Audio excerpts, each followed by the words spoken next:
ഓരോ മഴക്കാലത്തും അല്ലെങ്കിൽ ലോകത്തിന്റെ ഏതെങ്കിലും കോണിൽ ഭൂകമ്പത്തിന്റെ വാർത്തകൾ കേൾക്കുന്ന സമയത്ത് നമ്മളെല്ലാവരും ഒരുപോലെ എപ്പോഴും കേൾക്കുന്ന ഒരു പേരാണ് മുല്ലപ്പെരിയാർ ഡാം. പേടിയിലും ആശങ്കയിലും ചർച്ചയിലും ഓരോ മലയാളിയുടെ മനസ്സിൽ പതിഞ്ഞൊരു പേര്. കഴിഞ്ഞ കുറച്ച് പതിറ്റാണ്ടുകളായി കേരളത്തിൻ്റെയും തമിഴ്നാടിൻ്റെയും ബന്ധത്തിൽ വിള്ളലായി നിലനിൽക്കുന്ന ഒരു പേര് മുല്ലപ്പെരിയാർ ഡാം. മുല്ലപ്പെരിയാർ ഡാമുമായി ബന്ധപ്പെട്ട് പല വീഡിയോസും നിങ്ങൾ കണ്ടിട്ടുണ്ടാവും. എന്നാൽ എന്താണ് മുല്ലപ്പെരിയാറിൻ്റെ യഥാർത്ഥത്തിലുള്ള കഥ? ഇതിന് പിന്നിലെ ചരിത്രം, നിയമപരമായ പോരാട്ടങ്ങൾ, സാങ്കേതിക വശങ്ങൾ, ഏറ്റവും പ്രധാനമായി മുല്ലപ്പെരിയാർ ഡാമുമായി ചുറ്റിപ്പറ്റിയുള്ള ഭയപ്പെടുത്തുന്ന വാർത്തകളുടെ പിന്നിലെ യാഥാർത്ഥ്യങ്ങൾ, ഇവയെല്ലാം ഈ വീഡിയോയിലൂടെ നമ്മൾ വളരെ വിശദമായി തന്നെ പരിശോധിക്കാൻ പോവുകയാണ്. ഇത് കേവലം ഒരു ഡാമിൻ്റെ കഥയല്ല, രണ്ട് സംസ്ഥാനങ്ങളുടെ ആവശ്യങ്ങളും ആശങ്കകളും ഇടകലർന്ന ഒരു സങ്കീർണമായ വിഷയം തന്നെയാണ്. സോ വീഡിയോയിലേക്ക് കടക്കുന്നതിന് മുമ്പ് നിങ്ങൾ ആദ്യമായി ചാനൽ കാണുന്നെങ്കിൽ സബ്സ്ക്രൈബ് ചെയ്യാനും ഈ വീഡിയോക്ക് ഒരു ലൈക്ക് ചെയ്യാനും മറക്കരുത്. So let's begin. മുല്ലപ്പെരിയാർ ഡാമിന്റെ ചരിത്രം തുടങ്ങുന്നത് 19-ാം നൂറ്റാണ്ടിലാണ്. അന്നത്തെ ബ്രിട്ടീഷ് ഗവൺമെന്റിന്റെ ദീർഘവീക്ഷണമായിരുന്നു ഇത്തരത്തിലൊരു പ്രൊജക്ട്. പെരിയാർ നദിയിലെ വെള്ളം കിഴക്ക് ഭാഗത്തേക്ക് ഒഴുകുന്ന വൈഗ നദിയിലേക്ക് തിരിച്ചുവിട്ടുകൊണ്ട് തമിഴ്നാട്ടിലെ വരണ്ട പ്രദേശങ്ങളായ മധുര, തേനി, ദിണ്ടക്കൽ തുടങ്ങിയ ജില്ലകളിലേക്ക് വെള്ളം എത്തിക്കുക എന്നതായിരുന്നു ഈ ഒരു പ്രൊജക്ടിന് പുറകിലെ ലക്ഷ്യം. അന്നത്തെ പ്രമുഖ എഞ്ചിനീയർ ആയിരുന്ന ജോൺ പെനിക്വിക്കിന്റെ നേതൃത്വത്തിൽ 1887 നിർമ്മാണം ആരംഭിച്ച ഡാം 1895 പൂർത്തിയാവുന്നത്. നമ്മൾ ഇന്ന് കാണുന്ന ആധുനിക സിമെന്റ് സംവിധാനങ്ങൾ അന്നില്ലാത്തത് കൊണ്ട് തന്നെ ചുണ്ണാമ്പും സുർക്കിയും ഉപയോഗിച്ചുകൊണ്ടായിരുന്നു ഈ ഡാം നിർമ്മിച്ചത്. അങ്ങനെ 1886 അന്നത്തെ തിരുവിതാംകൂർ രാജാവും ബ്രിട്ടീഷ് ഗവൺമെന്റും തമ്മിൽ 999 വർഷത്തെ പാട്ടക്കരാർ ഒപ്പുവെച്ചു.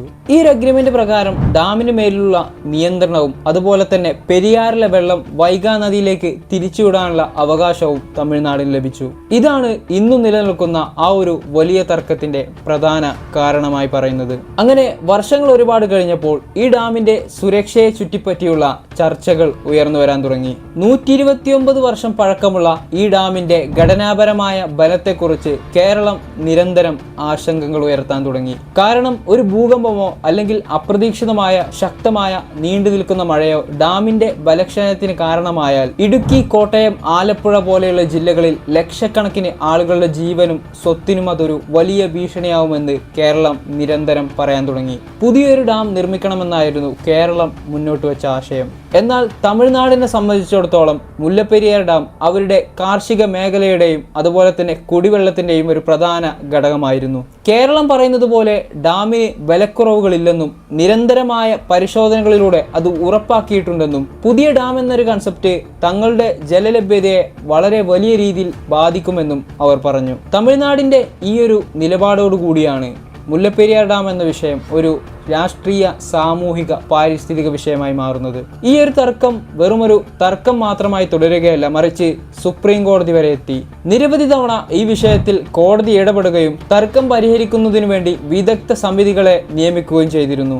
അങ്ങനെ 2006 സുപ്രീം കോടതി ഡാമിന്റെ ജലനിരപ്പ് 142 അടി വരെ ഉയർത്താൻ അനുമതി നൽകി. എങ്കിലും 2014 കോടതി ഇതിനു വേണ്ടി ഒരു മേൽനോട്ട സമിതിയെ നിയമിക്കുന്നതും അവരുടെ അനുമതിയോടെ ഡാമിന്റെ ജലനിരപ്പ് 142 അടിയാക്കി ഉയർത്തണമെന്ന് വിധിക്കുന്നതും. നിലവിൽ ഡാമിന്റെ സുരക്ഷയെക്കുറിച്ച് വ്യത്യസ്തമായ അഭിപ്രായങ്ങളാണുള്ളത്. എക്കാലത്തെയും പോലെ കേരളം ഡാമിന്റെ സുരക്ഷയെ പറ്റിയുള്ള ആശങ്കകൾ ഉയർത്തുമ്പോൾ തമിഴ്നാട് അതിന് നേരെ വിപരീതമായ അഭിപ്രായങ്ങളാണ് പറയുന്നത്. പക്ഷേ പല വിദഗ്ധരും ഡാമിന്റെ കപ്പാസിറ്റി പരിശോധിക്കുകയും ഓരോ വർഷവും മോക്ക് ഡ്രില്ലുകൾ നടത്തുകയും ചെയ്യുന്നുമുണ്ട്. എന്നാലും ഒരു പഴയ ഡാം ആയതുകൊണ്ട് തന്നെ ആളുകൾ പേടിക്കുന്നതിൽ തെറ്റു പറയാൻ കഴിയില്ല.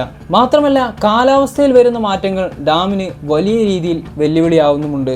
അതിതീവ്ര മഴയും മിന്നൽ പ്രളയങ്ങളും ഡാമിന്റെ സുരക്ഷയെ പറ്റിയുള്ള ചർച്ചകൾ വീണ്ടും ഉയർത്തുന്നുണ്ട്. മുല്ലപ്പെരിയാർ ഡാം തകർന്നാൽ ഉണ്ടാവാൻ പോകുന്ന വലിയ ദുരന്തം സങ്കല്പിക്കാൻ പോലും കഴിയാത്തതാണ്. പ്രത്യേകിച്ച് പെരിയാറിന്റെ തീരപ്രദേശങ്ങളിൽ താമസിക്കുന്ന ലക്ഷക്കണക്കിന് ആളുകളുടെ ജീവൻ നഷ്ടപ്പെടാൻ ഇത് കാരണമാവും. അതുകൊണ്ട് തന്നെ ഡാമുമായി ബന്ധപ്പെട്ട ആശങ്കകൾ ഇല്ലാതാക്കാനും ജനങ്ങളുടെ സുരക്ഷ ഉറപ്പാക്കാനും ശാസ്ത്രീയവും സുതാര്യവുമായ ഒരു പരിഹാരം കണ്ടെത്തേണ്ടത് അത്യാവശ്യമാണ്. കഴിഞ്ഞ കുറച്ച് വർഷങ്ങളായി വലിയ പ്രളയങ്ങളും അതുപോലെ തന്നെ ഉരുൾപൊട്ടലുകളൊക്കെ കണ്ടവരാണ് നമ്മൾ മലയാളികൾ. എന്നാൽ നേരത്തെ പറഞ്ഞതുപോലെ മുല്ലപ്പെരിയാർ ഡാമിന്റെ തകർച്ചയ്ക്ക് വരെ കാരണമായേക്കാവുന്ന ഒരു വലിയ സുനാമിക്ക് നമ്മുടെ ഈ കൊച്ചു കേരളത്തിൽ സാധ്യതയുണ്ടോ?